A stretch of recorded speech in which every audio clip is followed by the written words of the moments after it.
So welcome to our presentation today. We have Dr. Christopher Horsethief, a consultant with the Ktunaxa Nation Council, and Dr. Shahram, an assistant professor with the UBC Okanagan. And together they will present on many ways of working together, sharing lessons learned through community-driven on culturally informed co-learning. And I invite people, again, if they haven't, to acknowledge the territorial lands that they're on in the chat room, in the chat box. And if you have any questions for the team, please share those in the chat, or they will have time at the end to take questions. All right. Thank you. Take it away. Great. Thanks, Andrea. Christopher, I'll let you start us off. All right. Hello, everyone. It's a pleasure to be here. I hope that you can hear me. I can't really see anything. I can't see myself, but I'm getting some static, so I apologize if that shows up. I'm Christopher Horsethief of the Ktunaxa Nation, the ʔitkiniṭ First Nation specifically. And it's my great pleasure to be a part of this presentation focusing on ʔitkiniṭ, which in our language translates to many ways of working on the same thing. The overall goal, as that name tells us, is to establish Indigenous methodology and Indigenous understandings of health considerations on par with Western systems, no longer relegated to a subservient position, but having equal opportunity to access resources such as this conference, funding, and so on, to kind of stand toe-to-toe with our Western peers. Yeah, and I'm Sana, and as Christopher mentioned, we're here to talk about our project, which is a partnership between Ktunaxa Nation Council, Interior Health, the University of British Columbia, and the University of Victoria. And touching on the funding and resources, I'd just like to acknowledge all of our funders, make sure we keep getting paid. So we are currently funded by a xaİqanaṭ 5-year project grant through the Institute for, are we through the Institute still? Yeah, okay. The Institute for Indigenous Health. And then we have a long list of other funders that have helped us along the way. And in keeping with the theme of, my video's frozen, isn't it? Okay, cool. And it looks really good. So in keeping with the theme of doing this work in a culturally informed and community-driven way, we're hoping to start our presentation today with a video that allows more of our team members to share their perspectives before we get going. So why don't we skip just to that right now, Alex, and then Christopher and I we'll have a bit more commentary after that. And then we're excited to hear from people for questions and thoughts.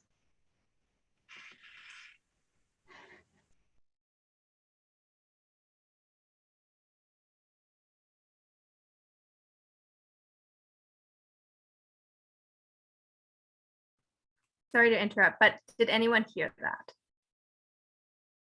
No. Then I will stop sharing this PowerPoint and change the type of share to an audio visual media share. Sorry for the disruption.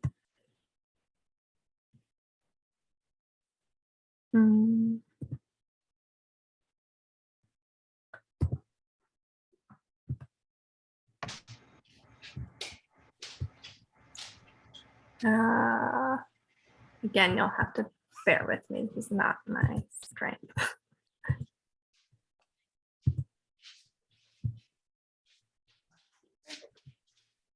Hi, I'm Sana. Is the audio working now? My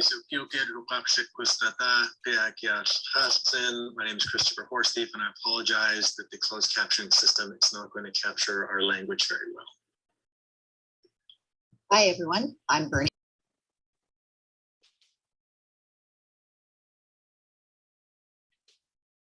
Hi, I'm Smokey Sumac. My name's Shani Giese. Hi, I'm Chris Murray.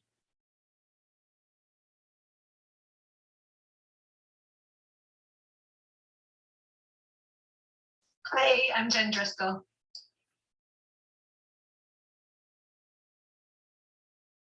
Hello, this presentation is Driving Equity-Oriented Anti-Colonial Health Systems Transformation Through Community-Led Action. In the Ktunaxa language, it's xaÐ�qanaṭ, which translates to many ways of working on the same thing. The aim of our partnership is to reorient public health systems to learn from Ktunaxa approaches to supporting wellness and inform ongoing anti-colonial and equity-oriented health systems transformation. We're funded by the CIHR Institute for Indigenous Peoples Health with supplement the Vancouver Foundation and the BC Support Unit.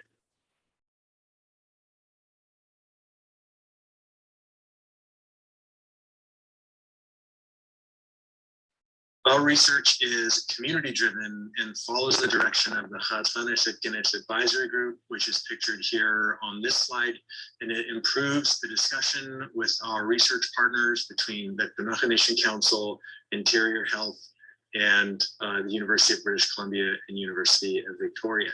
The advisory group is made up of our elders. These are the Ktunaxa knowledge holders and language speakers. These are the individuals that hold our most precious linguistic, cultural, and spiritual identity resources. Many of these individuals have lived experience and stories of resilience as residential school survivors or intergenerational survivors.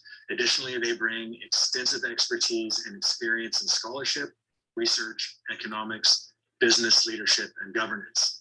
As Ktunaxa, we're leading the way forward with our language and our culture, and that's really been the key to success in this project. Reorienting health systems towards health equity is a pressing challenge of our time.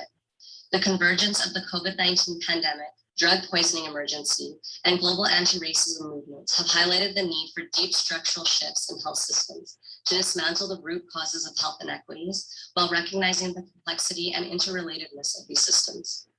Over 3 decades have passed since the Ottawa Charter of Health Promotion articulated health systems transformation as a key priority and put forward the idea that at the heart of this process is the empowerment of communities, their ownership and control of their own endeavors and destinies. It's as true now as it was then. If we want different outcomes, we need to be willing to work differently. This requires confronting and dismantling the deeply held beliefs and colonial processes that prevent meaningful action on health equity.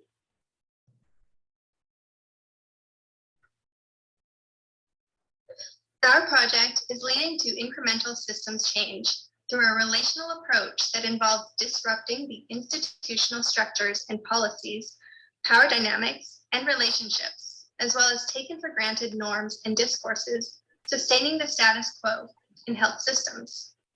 The project is leading through example, a path for re-envisioning and reinvigorating health systems transformation through a lens of anti-colonialism and self-determination to better serve Indigenous communities and all recipients of care. At Interior Health, we have incredible teams dedicated to developing regional cultural safety education. Building on the provincial Stanias Indigenous cultural safety education, it's become a foundational part of each employee's learning journey in the organization. This project has enabled us to dig deeper and create space for local conversations about cultural safety.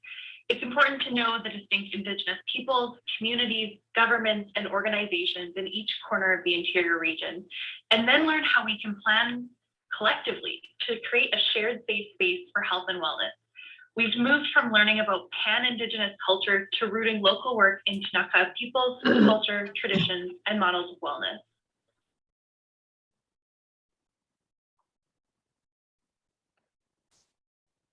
In terms of learning, the project is framed in my mind as a triangle with past, present, and future points. I've spent a great deal of time learning about the past, some of the culture, some of the language, and the traditions from the perspective of the First Peoples of this ancestral Ktunaxa land.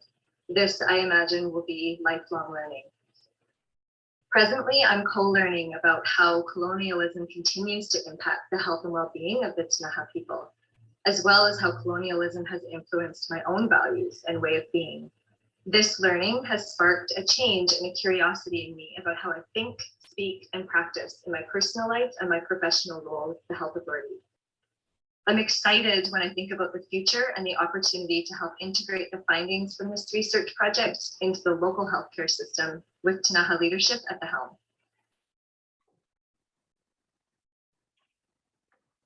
Mental health is an aspect often overlooked when we talk about health and wellness. The components of what makes a healthy community has to take into account our emotional well-being just as much as our physical well-being. And like our physical health, healthy habits are best built early in life. Connection in community, engagement with elders, planning for the future. These are just some of the things the ʔitkiniṭ project hopes to contribute with their youth engagement initiatives, which will incorporate Ktunaxa youth into the research work, providing the next generation of Indigenous learners the experience to participate and lead in their own community-centered research.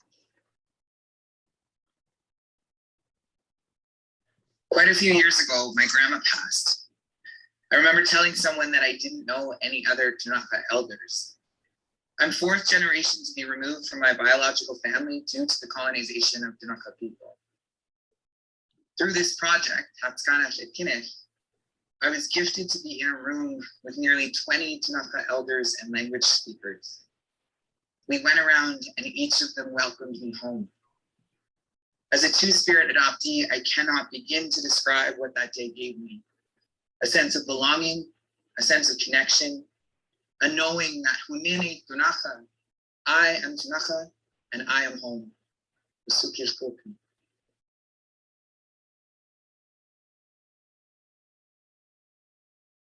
Indigenous communities have survived a protracted delegitimization of many of their foundational systems.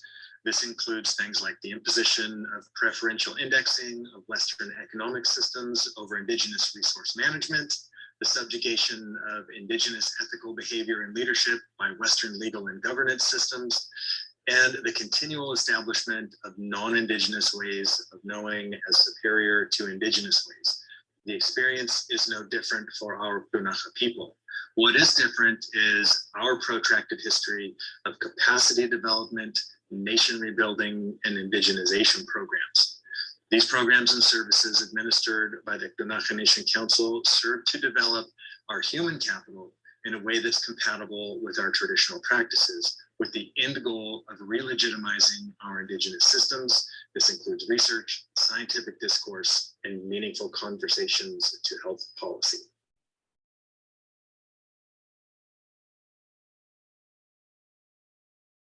We will never achieve health equity for Indigenous people without focusing on truth and reconciliation.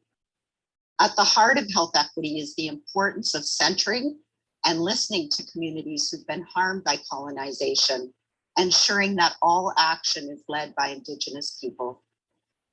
In closing, I want to highlight the beautiful artwork that was featured throughout this presentation. This artwork was created by Pakana artist Darcy Luke and is a knowledge translation product representing themes that emerge from our work. This is another example of the way in which we are working differently to produce more meaningful processes, outputs, and impacts. Thank you.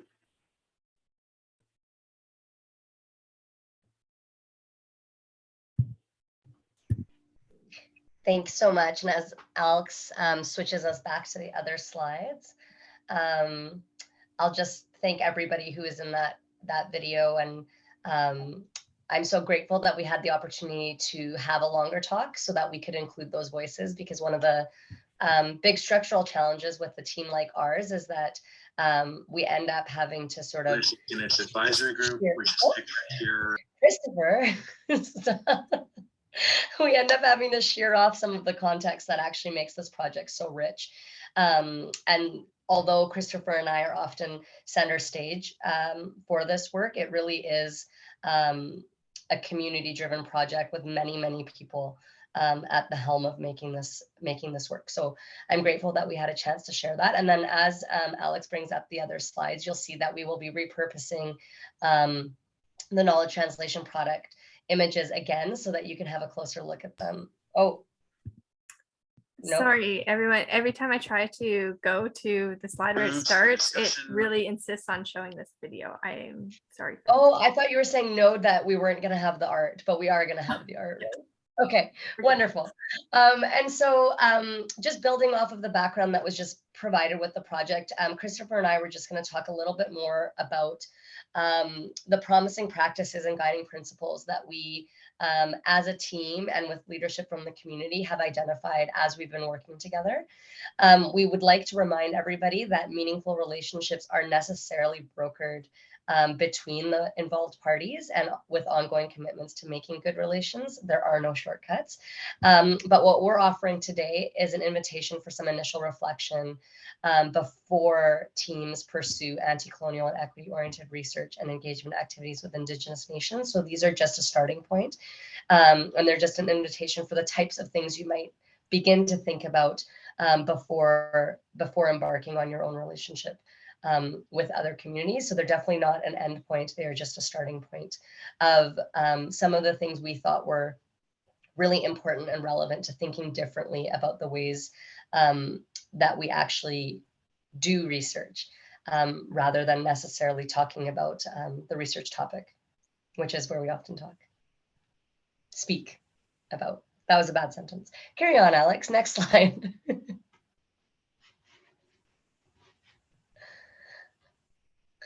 So one of the big things that came out of our work together was that the emphasis on always thinking about what the outputs are or deliverables are really distracts us from doing the work of doing anti-colonial research, where really the process is critically important and sometimes actually more important than the deliverable we're working towards. And so one of the big guiding principles that came out of this was that the process of engagement and the actual doing of research work are the essential work of shifting systems. So taking that time and building those relationships and paying attention to the ways in which we do every step of the process. So even things like when we go to a conference, how do we make sure that we center the voices that are involved in a project rather than just having one or two people there? Those are the actual things that start to shift systems in meaningful ways and allow us to create the conditions under which we can do work that is aligned with the values we aspire to.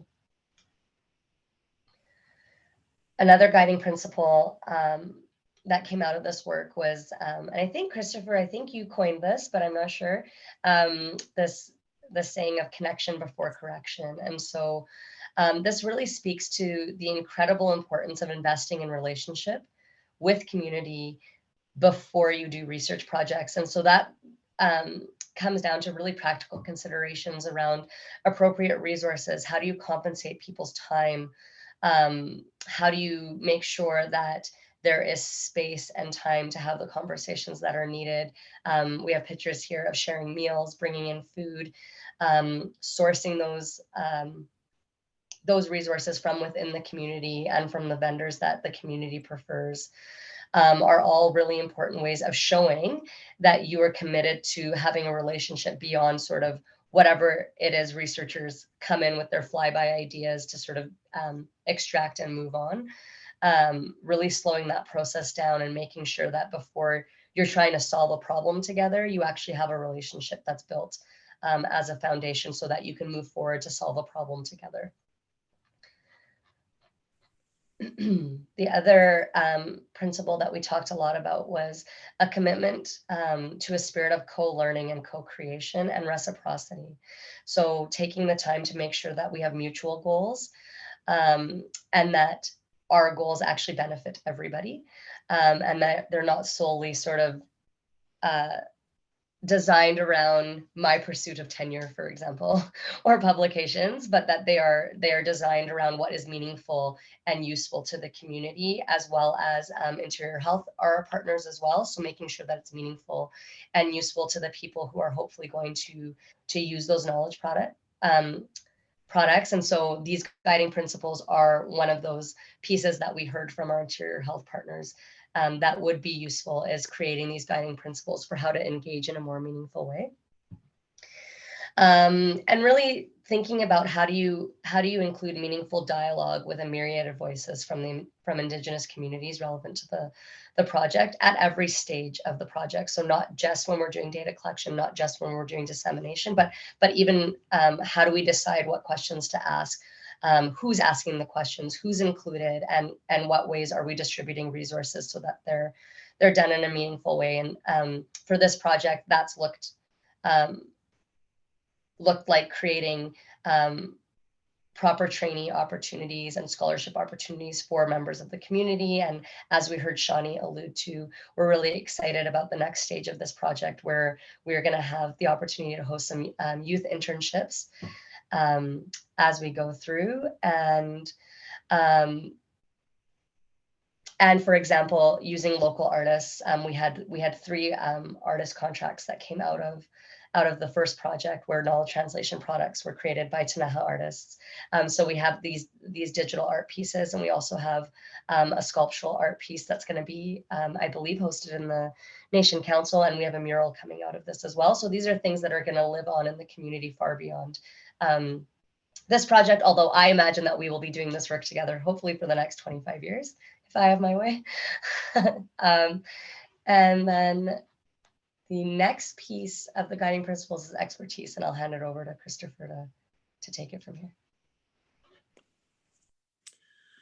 Yeah, I'm not exactly sure how much longer we have, so I'm going to just proceed through here.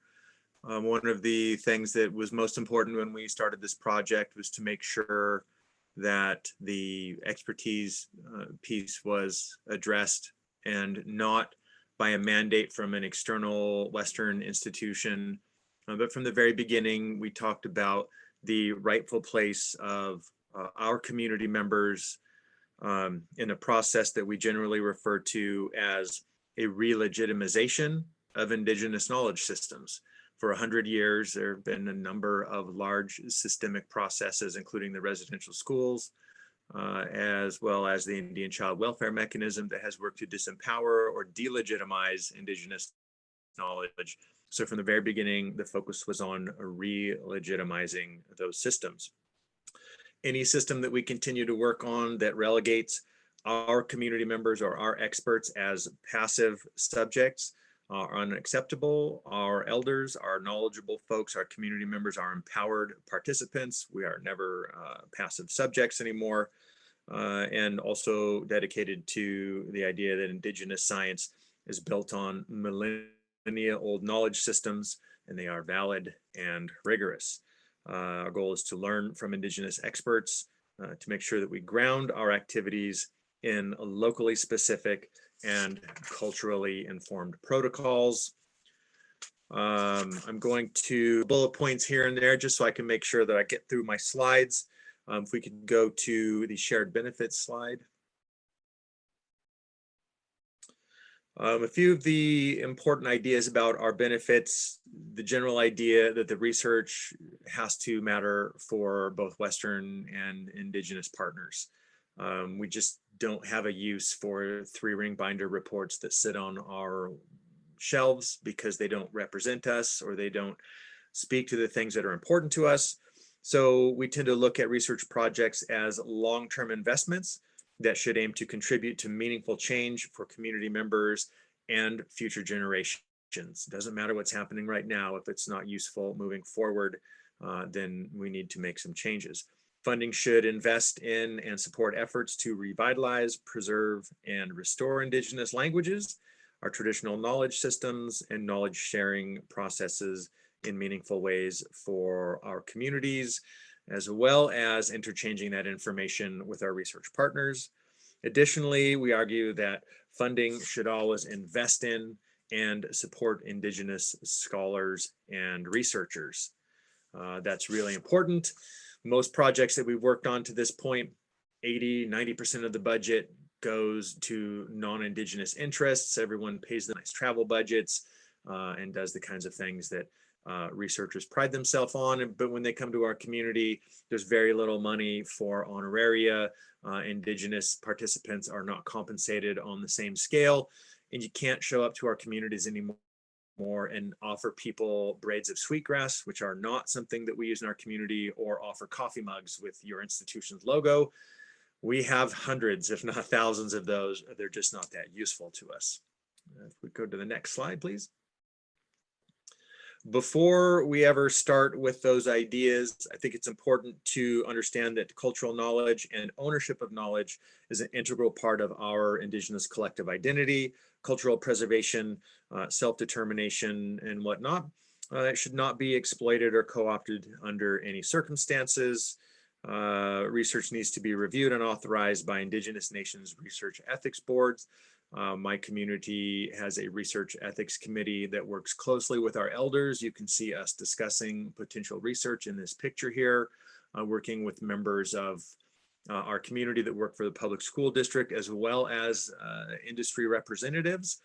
It's just important to understand that all research has to not only meet the code of ethics for your institutions, but the Ktunaxa Nation also has a code of ethics that external researchers have to abide by. There's nothing in it very different from what your institution might have, but it does change the generic pan-Indian aspect of when working with Indigenous people to when working with Ktunaxa people, because that's the first step in reminding people that we are not a pan-Indian interest, that we are the Ktunaxa people, and we've been here for 13,000 years. And when you come to work in our community, it's important to use the name of our community. Next slide, please. Another important part of our ongoing research agreements is to address data stewardship. The Ktunaxa Nation, following the lead of Gwen Phillips, has been a nationwide leader in Indigenous data stewardship. It's important to remember, of course, that all Indigenous communities have their own practices related to data stewardship. The ʔitkiniṭ project upholds the Ktunaxa protocols and practices by including the following. By default, we always anonymize our data, but we allow individuals to request direct attribution. So in any project deliverables, if they want direct quotes, if they feel like that's an important contribution of themselves, we extend that to them. And then also they have the ability when they're doing their interviews to identify which community members in the future, which families would have access to that data, data belonging to all participants involved in the research. Can be identified, including family members, subsequent generations, and what that access might look like, whether it is transcripts, audio, or video recording. And our local governance body, the Ktunaxa Nation Council, then stewards that data and controls its access internally through the traditional knowledge and language sector. Next slide. And talking about our outputs, these would be things such as our reports and presentations. We always make sure that they privilege Indigenous voices, create space for Indigenous language, and reflect Indigenous knowledge and ways of knowing. We're no longer operating under a system where we take second chair. If they're not put on the same level, then they do not get funded, and they do not get a letter from our chief administrative officer saying that their research proposal has met. Our ʔitkiniṭ research project, we respect the authority of appropriate cultural authorities to decide if and how information for other relevant outputs is shared, and quite often that goes back directly to our advisory committee that is composed of 16 to 20 elders representing all of the Ktunaxa communities. We do not give space for non-Indigenous individuals to dictate changes or modifications. Host knowledge products on the Ktunaxa Nation's website, which is the primary means of communicating with people from the Ktunaxa Nation. We try to use plain language to avoid jargon or technical terminology. We don't want our community members to feel talked down to or disrespected, because quite often that raises affective emotional filters and shuts down what they're able to accept there. We present data and block quotes to preserve nuance when possible. And I know that APA and other formats don't like long block quotes, but quite often in our community, that's very important. And if we feel that what the person is talking about requires extra time, we absolutely give them that space. We embed and contextualize research findings within the local cultural setting. We avoid translation across cultural domains or extrapolation to pan-Indigenous generalizations. We don't do two-eyed seeing here because we have at a minimum plus Western. That's what, 10 eyes. So the idea of two-eyed seeing is a very pan-Indigenous thing that works in other places, but does not work for us. And I think our last slide here, I'll turn it back over to xaNA. Yeah, thank you so much, Christopher. We will have the guiding principles we just briefly discussed today coming out in a 2-pager output for guiding principles in the next month or so, I believe. Alex, is that okay? And just to show that we are really living what we preach, these guiding principles, for example, as an example of taking the community's lead, they are going to live on a separate website, which has been created for this project, so that we've sort of avoided putting this on a UBC website or an interior health website, but we're really following the lead of the community to make sure that all of this information, all the outputs from this project live sort of independently from those institutions, so that they're not sort of, not that they would, but that they're not necessarily co-opted under different institutions than where the work rightfully belongs. And so if you have an opportunity, we have our website on the next page as well as our emails. And so please feel free to contact us for further information if you'd like, or you can check out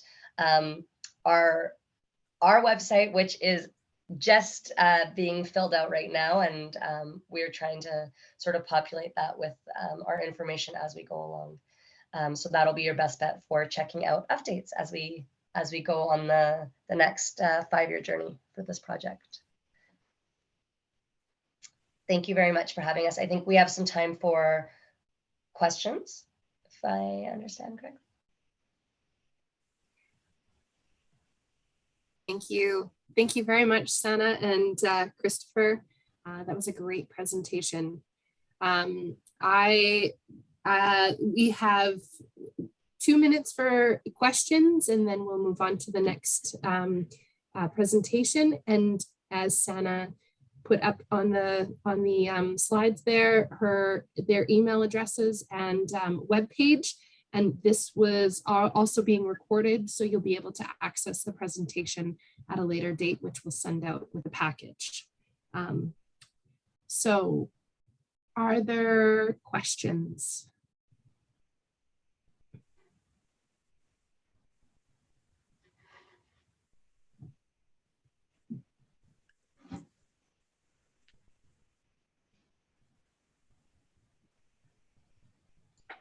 I have a feeling there might be a few questions that people are hesitant because of the limited time. I know I'm definitely looking forward to seeing the guidance and the documentation that you'll be releasing about how best to interact with the Ktunaxa.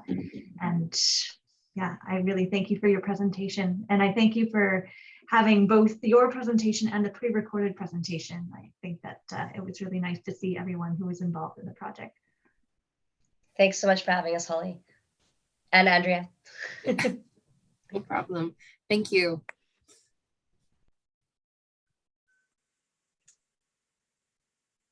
Great job, Alexandra. Great job on the tech.